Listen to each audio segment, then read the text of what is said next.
I haven't watched a Platinum WoW video in years, and I actually kind of missed them. Now, the thumbnail got me excited. I'm not gonna lie, it was a serious Neon Genesis Evangelion reference, and I'm all in for that. The end of Warcraft. Let's see what this is all about. 13 years ago, one of the most brutal events in Warcraft took place. During the peak of the faction conflict between the Horde and the Alliance in Mist of Pandaria, Garrosh Hellscream made sure to sow hatred between the two factions in the neutral city of Dalaran. Tensions— Oh, I thought he was literally just talking about Mist of Pandaria. Okay, sure, my bad. Were already high between the sub-factions in the city. The Silver Covenant and the Sun Reavers represented the Alliance and the Horde. But High Elves and Blood Elves weren't always opposed to each other, because before the Burning Crusade, the High Elves left the elven city of Quotha because their prince, who was a bad guy, was teaching the citizens how to suck magic from living things to satiate their addiction. Kel'Thas wasn't a bad guy. He was just, like, misunderstood. He wanted to save his people. I mean, I don't like this. I don't like this villainry type. But if they didn't satiate their addiction, they wouldn't die. They were just addicts, and the High Elves thought that was messed up, so they left. Exactly. But physically, there's no difference between Blood Elves and High Elves other than their eyes, and also they have cultural differences. But ignore everything I just said, because Varisa and other High Elves left Quotha for totally different reasons after the Second War, because Quotha dropped out of the Alliance, but Varisa and the other High Elves wanted to stay in the Alliance because we need High Elf units for humans in Warcraft 3. Okay, so, the Sunwell. Yeah. Quotha had this thing called the Sunwell, but that was destroyed during the invasion of Quotha. But it was different from the Sunwell that was reinvigorated at the end of the Burning Crusade. No. This version of the Sunwell actually had different magic, and it actually came from a different well called the Well of Eternity. But that well doesn't exist anymore because of an event that happened 10,000 years ago during the War of the Ancients, which is also a book series, and the first two books of the series came out before World of Warcraft even released. But this book series— I think that I start to realize why new players don't want to play Warcraft. It's super important because it lays out the events. I don't know, I'm not sure yet. A world-altering event called the Sundering, and oh my— Where's Queen Ajara? God. I'm talking about the Sundering again. It's inevitable. You know what? No. I'm done with this Warcraft lore bullshit. Instead of telling you about the Sundering, I'm just gonna play every single time I've talked about the Sundering on this channel at once, because I just can't be bothered anymore.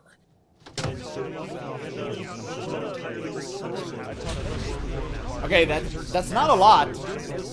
It's like, okay. It was such a canon event. A quest line called the Purging of Dalaran took place. An event where the Sun Reavers were slaughtered or exiled from the city by the Silver Covenant. And it wasn't until midnight, 13 years later, that this storyline was revisited and met its conclusion. But for this quest line to make any sense or have any emotional impact on the player, they need the required context to know all of this in a quest line from 13 years ago. I really want to stress that. 13 years ago. I was 13 years ago. I was in middle school. We were all doing the Harlem Shake. During this quest line, the Silver Covenant is allowed back into the city to help— And now you're bald. There you go. You can thank Blizzard. Defeat the Void Invasion.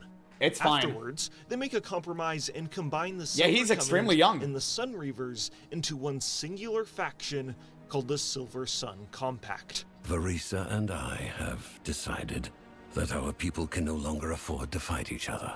Yikes. I agree to this compact, though I will never forgive the Horde for what it has done. Sure you won't, but you stand beside it regardless. Of course. Like, who cares? Like, oh my god, what is this emotional millennial slop writing? I just literally can't. Like, every Sylvanas sister is bound to be cringe nowadays. And every Blood Elf, like, will follow the same, and every elf, to be fair. Like, it's like, it doesn't matter. Nothing matters. It's such a slop. And I bet the next expansion won't even make sense. Like, nothing would connect. Literally nothing. We're just talking about our feelings. We're gonna stand in a circle. We're all gonna share. The orc is going to be like, oh, damn, I dropped my axe today. And everyone would be like, oh, that's a feels bad, man. Like, that's the future. That's what we're excited for. Next expansion, surely, would be different. As I will never Don't worry, forgive guys. the Alliance for purging us from Dalaran. Yet, I too agree to this compact. We cannot greet the future without saying farewell to the past. Yeah, and by the way, this has been said and done, I think, like 5 times at this point. BFA, at most, should have been the end of the conflict between the Alliance and the Horde. It should have happened way earlier, because it didn't make sense even, like, after Warcraft, really. But I know they added the factions to Classic, now that I've watched all the behind-the-scenes stuff at Blizzard, and the Jeff Kaplan interview podcasts. I know that they only added factions because, like, at the time, the the CEO of Blizzard wanted that. He really wanted open world PvP, and that's the entire reason. He doomed the entire game to not making sense because he was greedy and he wanted something added inside the game. It was so dumb. And he was a good CEO. Like, he was a developer himself. But that was such a foolish decision. But why? Why is Blizzard taking the narrative in this direction? What is this? World of Friendship craft? Yes. No. To understand why the narrative is being taken in this direction, we need to talk about the massive obstacle that is in the way of Warcraft telling good stories. For a majority of World of Warcraft's history, its lore has been unfocused. The end of World Each of Warcraft, expansion truly. has been wildly different in subject matter, with only the faintest connections between each bombastic, disconnected continuation of its story. But with this scattershot approach comes a wide breadth of lore that is required to understand when topics are reintroduced with an expansion's worth of lore that separate the start and end of a character's story. The only realistic way for a new or casual player to understand the story is either read a collection of 4 history. Bro, why they made his son look like that? Like, why? Why would you make Dalaran? Is that his name? Whatever the hell. Like, why it looks like a stone dwarf nerd? He's so weak and limp and flaccid. It's disgusting. I don't get it. Like, holy. It's insane. And by the way, I know many people wanted, said that the story ended in, like, Wrath of the Lich King. You'd be surprised. Many people actually thought it ended with Legion. Like, they thought, okay, Sargeras is now 1v1ing Illidan on that ship, and they pretty much just curse for all eternity, whatever. That was a good ending. I personally think it, should have extended beyond that, and just kind of wrap up the story, but no, Blizzard will never give you that. There's going to be a continuation to Legion where Sargeras somehow break from that ship, everything restarts, and, like, it's so cringe. Books explaining the entire universe, read the wiki, or go watch a video explaining the lore on YouTube. This disjointed approach in World of Warcraft can also be seen in the game's design. Features for expansions were built, iterated, and ultimately scrapped over and over again. Garrisons, artifact weapons, war fronts, the Heart of Azeroth, and covenants all met their inevitable end once the next expansion was released. Yes. It wasn't until Dragonflight when we saw a philosophical shift in the game's design. Instead of a flashy new feature built for one expansion and one expansion only, there was an investment in the core fundamentals of World of Warcraft's design. Yes. Since then, congratulations, you copied Guild Wars 2. Well done, Blizzard.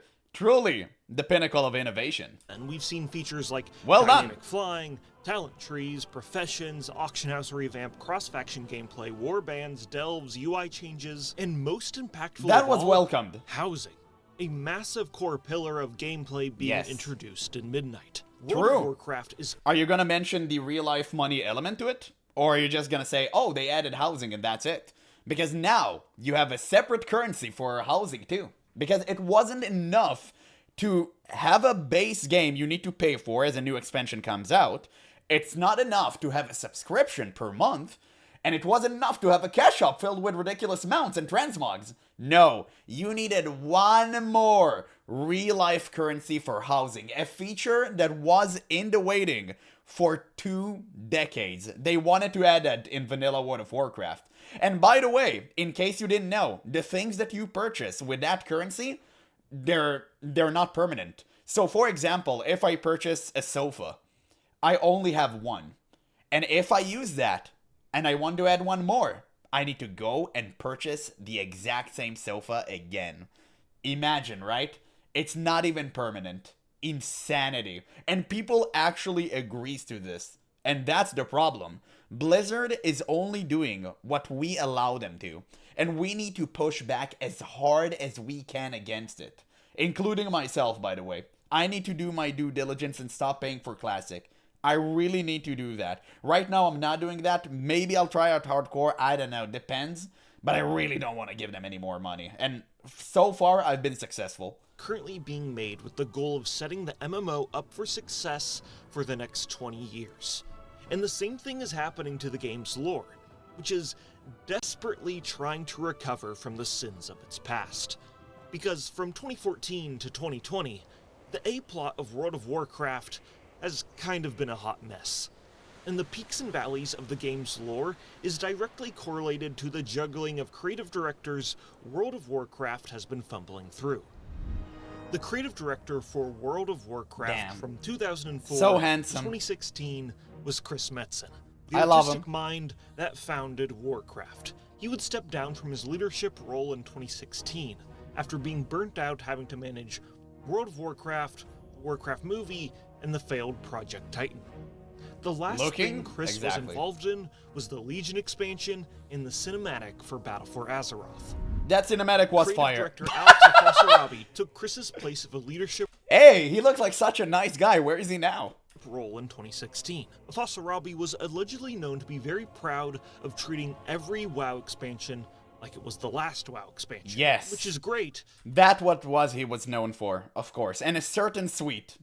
You know, that until too. you have to make the next WoW expansion. Furthermore, he was allegedly the leading voice in pushing the Burning of Teldrassil event in the Battle for Azeroth, much to the distaste of the rest of the narrative team. Despite his push for this story beat, he had no idea what the conclusion of the Burning of Teldrassil, or Sylvanas' story, would be. He would later be quietly fired from Blizzard June of 2020 for sexual misconduct. Yes. Steve Denuser, a fellow narrative designer, needs to find a way to He's continue bald. this story he just inherited. Shadowlands comes out and its lore is heavily criticized. So a bald person made a bald villain? I don't know, man. I don't know. I don't think it's a Lex Luthor situation here.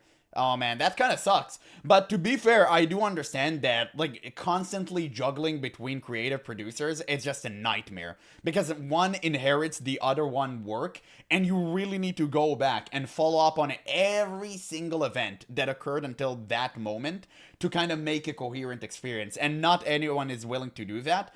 And on top of that, Blizzard is constantly rushing their products, so I bet he didn't even have the time to do so. But that being said, Shadowlands suck balls, and that should never been the case. By the player base. November 28th, 2022, the Dragonflight expansion comes out, and its story's a good refresher, but still has some issues. December 15th, 2022, Chris Metzen comes back as a creative advisor for World of Warcraft. He came Chris prepared. Joined, the team was already 10 months into the development of The War Within. During his time as an advisor, he takes a look at the story plans of WoW for the next 2 expansions. And he doesn't like what he sees. Yeah. I'm shocked. What a surprise. In an interview with Bobby Kotick, former CEO of Activision Hey! Blizzard, he tells a story of when Chris... Wait, is Gallowix Bobby Kotick self-insert? I've seen that comment so many times. It's too good. If you look at his behaviors, didn't he just smoke the goblin at a table who disagreed with him? I think Bobby wanted to do the same to that lady. It's crazy. It's too good. It's all the dots connect. It's gotta be real. It's canon. I'm calling it. Metzen returned to Blizzard and took a look at the planned story for World of Warcraft. He calls me. He had seen like the 2 expansion plans, and he called me. He's like, "They're not good, man. Man, Gallowix has like a mega They chin. need to be redone." And I'm like, "Just come do it. Like, you're the guy. Come do it." September 26th, 2022, Chris Metzen fully rejoins Blizzard as the executive creative director. Then in Yeah, the the fall resemblance of is 2023, uncanny. Steve Denuser quietly leaves Blizzard, stating that it was because of the work-from-home policy at Blizzard being restricted and that he's looking for a change. BlizzCon Sure. 2023. That's Chris the reason. Metzen announces the World Soul Saga, a trilogy Yeah, of and mind you, these are only the creative people. Like, you had so many shifts inside of the company. JL and Brack left, like, everyone left, like, so many other people left. It wasn't only them. And obviously, it's like a cascading effect. Whenever someone leaves and direction shift and the how do you call it? Like, the boss shift, right? It actually trickles down. It's the trickle-down effect. So you should also take that into consideration. Expansions with a cohesive story that will not only close this chapter of the past 20 years of Warcraft's story, but set the universe up for the next 20 years. A storyline that in almost every way feels like the culmination of the first 20 years of our storytelling. I don't think he believes himself. A storyline, provided we do our jobs, we do the thing, that will vector us into the next 20 years of adventure. No. But how is that possible? How can the World Soul Saga vector Warcraft into the next 20 years of adventure, and how is this trilogy different from every other expansion? The aftermath of whatever is waiting for us at the end of the World Soul Saga is what I believe to be a soft reboot for the universe. But before they do that, Blizzard needs to wind up a haymaker punch of story decisions that is going to take years to make contact. Oh, the Murloc. I mean, they just need to nuke the story. They've been concluding storylines and setting them up with an established baseline to cleanly introduce future lore that isn't mired in ancient context from past expansions. There's the reclamation of Gilneas, the retirement of Gen Greymane, and his daughter Tess becoming the new leader. World Soy Saga. That's the first time I heard that. That's a good one. The World Tree of Belemeth. I'm gonna keep that. I'm gonna save that for future use. Being the new leader. Kalecgos reuniting Of course. with Blue Dragonflight. Magni not being Azeroth's speaker anymore. Killing off Gallywix and establishing the Undermine Council. The Kirin Tor becoming a decentralized... No, Gallywix actually escaped on a golden parachute. He was bought by WoWsoft. ...faction. Finally establishing a connection between brokers and ethereals. Addressing the true nature of the Shadowlands. Uncovering the Titan conspiracy and their plans for Azeroth. Introducing new characters like Dagran and Eretor. Establishing very new good threats characters. like the Arathi Empire. And probably the most... Damn, I loved Eretor constantly yapping in my ear, crying like a man-child because he was throwing temper tantrums over absolutely nothing, just to completely be emotionally stable the moment after that when his father went crazy. Completely believable writing. That's exactly how humans behave. They go from one extreme to the other emotionally. Of course, we all know that. Most important storyline. Yeah, it's is millennial the slop. reunification of elves and the creation of. He is a Adana. self-insert, 100%. I'm convinced. Surrounding the elves in Quel'Thalas is the longest run-on sentence of lore in the universe that needed to return back to a status quo, so future stories can be told which don't rely on the context of decades of fragmented lore. All a new player needs to understand now is that in the northern eastern kingdoms, there's a place called Quel'Thalas. It's filled with magical elves. There are a couple different types of them with different cultures, and that's it.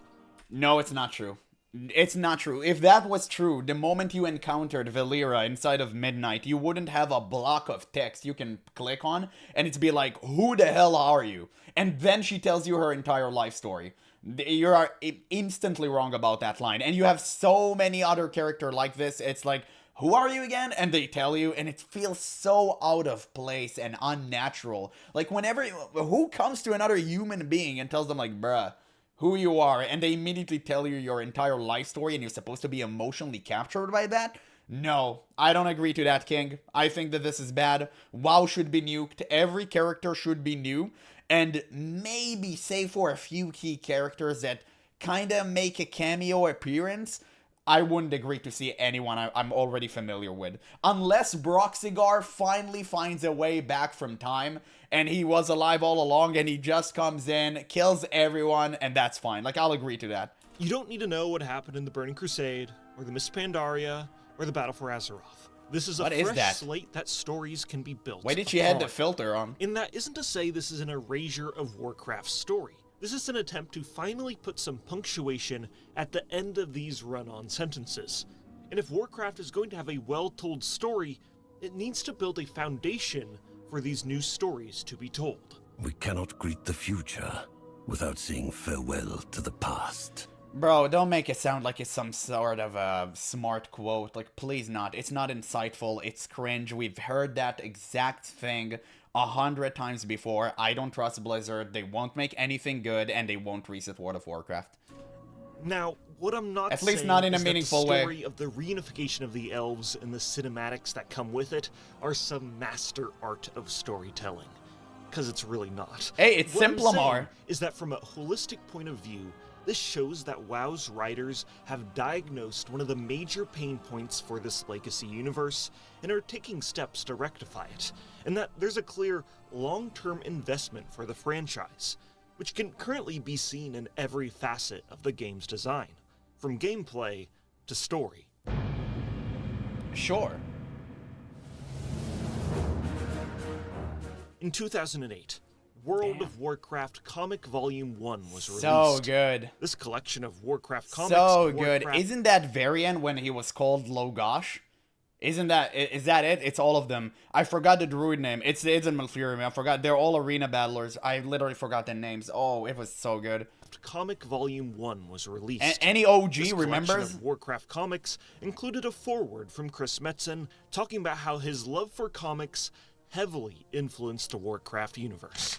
While Warcraft is a high-octane swords and sorcery setting, I don't think it's any secret that its unique flavor is steeped... Yeah, that's right. Brawl, Bremental, Valyria, Sangria, Ragnar. Yeah. heavily in comics lore. I completely forgot. It's absolutely saturated by the colorful themes and motifs that continually play out in the complex DC yet takes glorious out Marvel universes every single time. inhabited by our favorite Fight me. spandex-clad heroes. I know. You might be wondering what magical broadswords and demon-forged fell reavers have to do with secret identities and skin-tight costumes. A few examples pop into mind. Chris goes on to talk about how Captain America was the inspiration for the vibe of Warcraft Paladins. Alex Ross's mythical renderings of Superman in Kingdom Come and Justice influenced the Draenei's heroic poses and animation sets. The dreaming from Sandman and the green from the Swamp Thing help shape the lore of the Emerald Yeah, Dream. people are... But the Oh, most thank you for the... impactful Oh, shit. Thank you for the Prime sub, brother. Thank you so much. And what I was about to say, you'd be surprised how many people... Wait, who Prime sub? Meconium Base. Thank you so much, brother. And, yeah, what I was about to say is you'd be surprised how many people who write stuff are actually influenced by the most random thing in the world. It just, again, it's the cascading effect. It's you see one guy in a very cool pose standing for something, you take that concept and you put it somewhere else. And it goes on and on and on and on, and eventually you reach something new. That's how people built literal worlds based on Tolkien fantasy. Because Tolkien, like Lord of the Rings and The Hobbit, nowadays we would consider them basic, I think. Personally, like, I love them to death, right? I think most people would consider them basic, but so it's only because so many people have built upon these ideas and they turned it into something new. Because orcs didn't exist before that, right? I'm pretty sure Tolkien made up orcs. If I'm correct me if I'm wrong about that, I'm pretty sure it was the first. And now see how many orcs there are like in fantasy and all of that stuff. And that's how great ideas are born, man. It's just a cascading effect. We evolve. We evolve in stories, we evolve in technology, we evolve in all sorts of ways. Book inspiration for Warcraft was The Mighty Thor by Walt Simonson and Saul Buscema. He goes on to mention that the Burning Legion and Sargeras are just riffs off the demon Surtur and Muspelheim, and Thrall's Doomhammer is just heavily inspired by Mjolnir. Yeah, that makes sense. The very foundation of Warcraft's lore is soaked in inspiration from comics, but the similarities between the two go even farther than that. Legacy comics develop into incredibly long-running mediums of storytelling. For these stories to be sustainable, they practically require resets for its story, or it will be suffocated in information that make them impossible to get into. For DC Universe, they implement entire resets to their universe frequently. New 52 is insane. I've read almost every New 52. I didn't like physically read them because I don't have the comic store near me. I just watched online and all that stuff. I think he's called like Variant Comics, something like that. Great guy on YouTube. I watched so many videos. There's another dude I forgot the name of explaining everything. It's like so good. Obviously Flashpoint is goated. There's so many good stuff. For Marvel, they section off their long-running Marvel, I didn't narrative really and read, I gotta be story arcs honest. created by specific writers. When a new arc starts, it's typically a great opportunity for new readers to pick up the series. And that right there is what WoW is working towards. Wrapping up this disconnected story that has been told for 20 years and establish a new era. A new era unburdened by a suffocating amount of context so that good stories can be told. And in order to make this goal a reality, the World Soul Saga has awkward, ugly moments where it's trying to wrap up the remnants of legacy lore to set the universe up for success in the long term. And it's not perfect in the slightest, but it shows that Blizzard has diagnosed these major pain points with Warcraft's story and are taking major swings to help rectify them. My hope, our dear hope, is that you can see when it comes to WoW storytelling, we ain't screwing around. We are playing for all the marbles. We are working to establish a thundering heartbeat for this franchise. But Metzen, what about the sword and Silphus? Don't you guys have phones? We're halfway through the saga. It hasn't been talked about at all. Anything? What was that? Doesn't matter. Perfect ending. Perfect ending. I know it was a very good video. I'm glad I watched that. It's such a good video, man. I love WoW Platinum. I should watch more of their stuff. I'm gonna leave a link in the description. You guys should definitely watch it for yourself and give it a like.